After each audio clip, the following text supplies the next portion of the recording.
So there's one way I know to make every bass fisherman in the world just cringe like nails on a chalkboard when you tell them, hey, we're gonna eat this fish.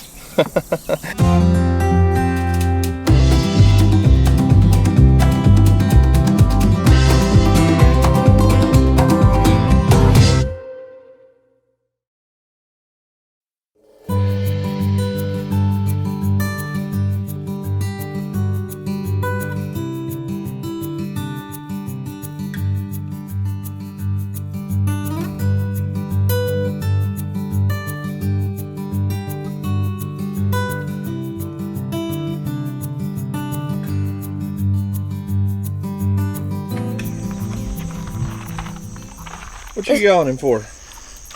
We're coming down here at our lake, Arbuckle Lake. This isn't Arbuckle. Oh, well. This is Veterans Lake. Veterans Lake, and we're gonna go kayaking and fish. Maybe we can have a catch and cook. So what's up, guys? Today, me and my dad in front of me, he's cameraing, and we are out here at Veterans Lake, and we're gonna go kayaking and fishing, and we may actually do a catch and cook too. So there you go. Houston said we brought the kayak out. It is early this morning. We tried to get out here before sunup. It's about 10 after 6 right now. We got up, got around, tried to get everything loaded. Look at this beautiful, gorgeous Oklahoma morning. It's like 65 degrees right now, and there's not a ripple of water on the lake except where maybe a fish makes a ripple. And it's gonna be a beautiful morning. My camera lens is trying to fog up on me today, so bear with me on that. But we're gonna get the kayak out. We got the 2-person Jackson big tuna kayak here. We're gonna throw it in the lake. This is like, it's called Veterans Lake. We're in a national park, so I wanted to bring my drone because how beautiful would some drone footage be on this place? But it's a national park, so drones are not allowed. But it's about a 100-acre lake. It's a small lake, so we're the only people here. I mean, literally. There is not a soul on the water, and we got it all to ourselves, so let's go fishing. Ready? Yeah. All right, you get the kayak unloaded. I can't do that. There's like lots. And you didn't bring a minnow trap. What were you thinking, boy? You're the minnow trapper, and I see minnows all over the water.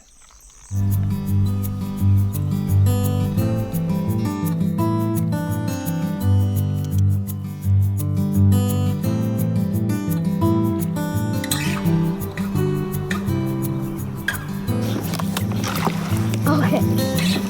How do we still on? Yeah, he's still on there. I got him. Ooh, look at there, Houston. Oh, that's a big one. First fish of the day. Nice little bass, huh, Houston? That's not little, that's big. Caught that bass on a rattle trap. Look at that blue and silver rattle trap. Can't go wrong with a rattle trap. About a 12-inch bass. Pretty fish. Huh, Houston? Yeah, but we're keeping them. Oh, we're keeping him? Yeah. You want to eat that bass? Yeah. Does that bridge look familiar? No. It don't? No. Kinda looks like our bridge. Well, kind of. Except that one's got sides on it. Ours don't have sides, huh?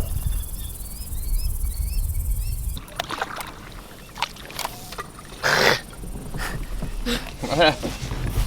I'm sorry. The sun is in my eyes. It's blurry. The sun is in your eyes. The sun's behind us. You blaming that cast on the sun? Nope. I'm blaming the sun on the cast. So where's all the fish? How come you hadn't caught a bunch of fish? We already caught one and it's in there. Might as well show them. Just one? Well, they saw it. That's the only fish they've seen. Bass fishing's tough on a kid, man.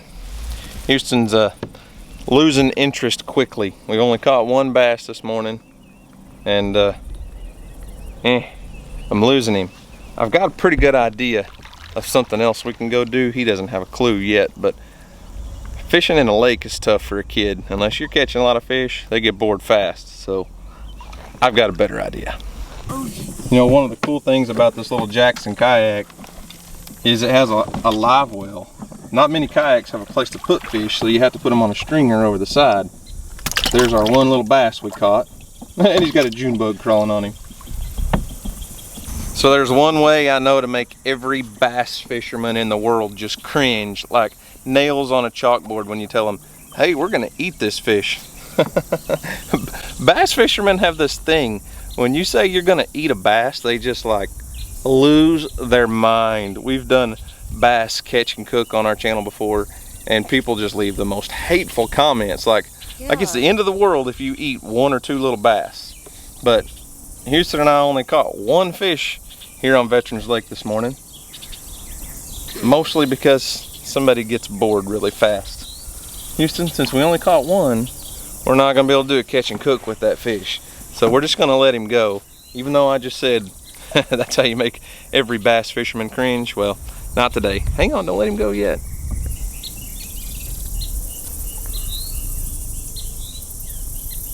There he goes.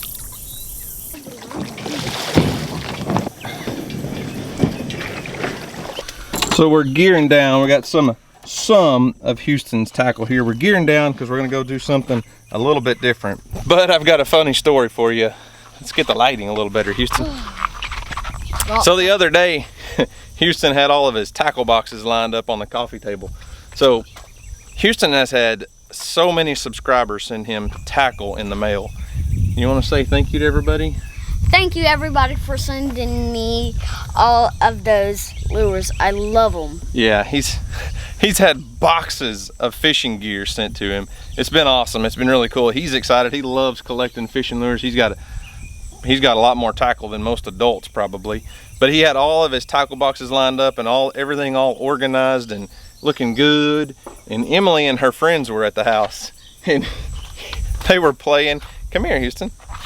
And they were in the bedroom, and all of a sudden Houston like took off running and ran to the bedroom and said, hey girls, do y'all want to see my lure collection? And then my mom and dad say, hey, hang on, no, hang on. They don't want to see your hang on, let me tell the story. Your collection. Hey, you're being rude.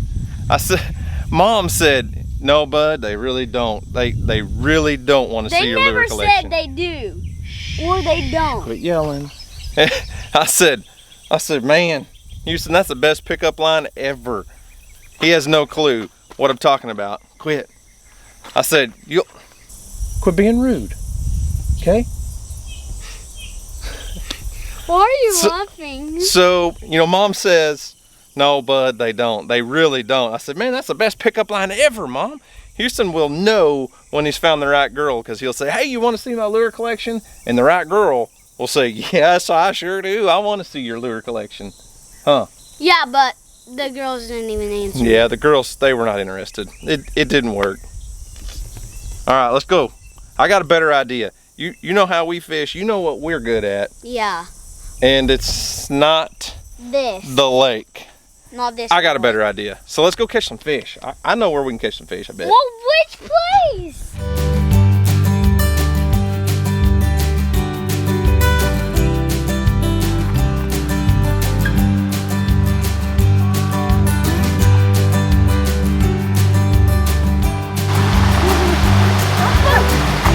Look at that. Now that's a fishing hole. So sometimes you just have to stick with what you're good at. Bass fishing in the lake, way too boring this morning for Houston. But I know where a creek is, and I bet you there's fish in the creek that Houston can catch. What do you think? Yeah. Gonna have to cast a little farther than that.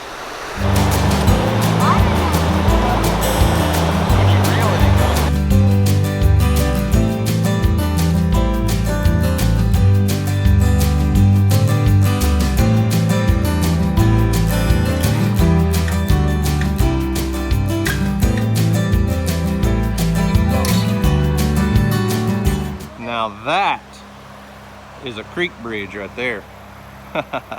We'll take you guys up and show you what that bridge is all about. That's $1 million bridge.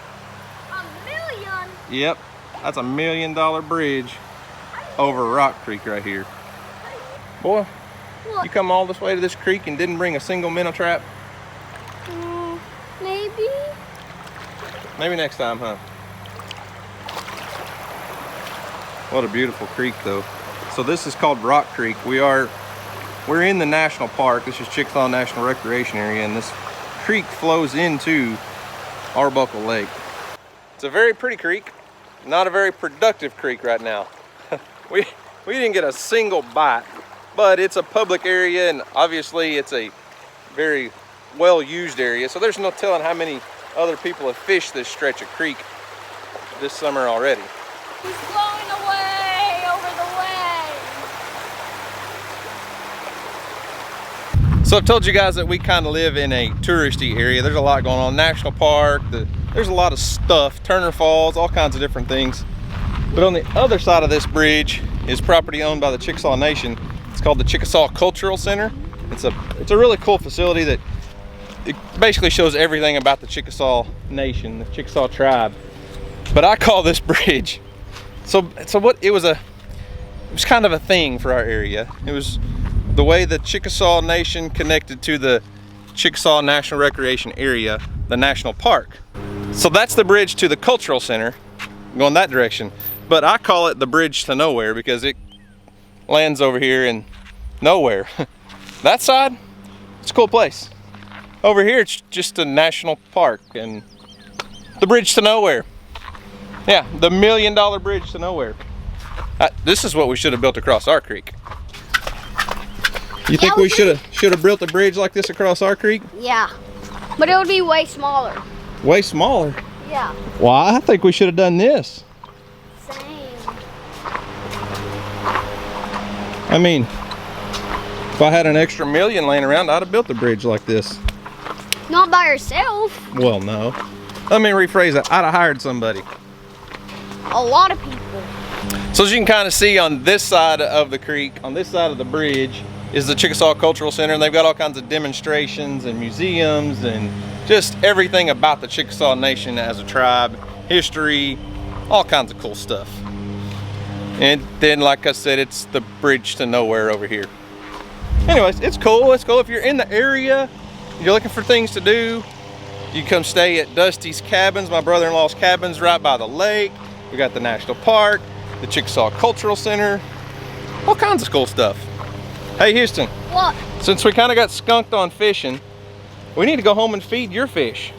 I bet they're hungry. They haven't been fed today. No. So guys, we are back from fishing. We didn't do very well. We only caught one bass. But we're gonna go ahead and feed our fish and crawdads. So let me just turn off the waterfall. Look at that crawdad right there. Yeah, there's quite a few crawdads in there now. No, it's missing a pincher. Yeah, he is. Look at this one. And that big one over there. And that big one over there. Yeah, the big one over here. So we've added several pieces of PVC pipe. We put those in there just so the crawfish and the little minnows and stuff would have something to get in. I don't know if there's anybody in there. There is. Yeah, oh, there is. Yep. He might not be able to see him on camera. Sure. Where's he at? Where'd he go? Here he is. See him hiding in there? So we haven't fed them today, so I'm thinking they're gonna devour some minnows. Daddy, I'm sorry, some worms. We're feeding them worms out of the garden. Daddy, will you touch that one to see if it's still alive? Yeah, he's alive. Yeah, he's still alive. Yeah. So we haven't fed these fish today, so we're gonna give them a few worms. Bella, nobody wants you eating the worms. We just dig these out of the garden, and these little fish just devour them. They love them. All right, here we go. Boom! Nailed it. Hang on.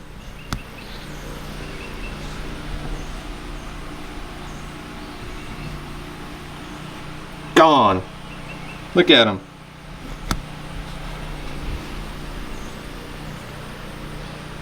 They get after those worms, don't they, Houston? Yeah. He's just gonna drop them all in there? Yeah. We need to see if we can get old Kathy to come out from under that rock and eat. See if we can get the catfish to eat, Houston. Here's Kathy. Yeah, move your hand. I'm gonna dump a whole bunch of worms in there. Gotta get past the bluegill. Here comes Kathy.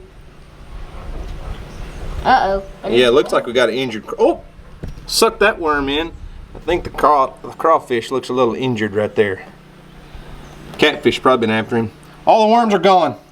I was looking at the injured crawfish. I guess man, they didn't last long. Let's get some more. All right, let's drop this big fat worm in there and see if we can get the catfish to come eat it. Oh, didn't make it past the bluegill that time.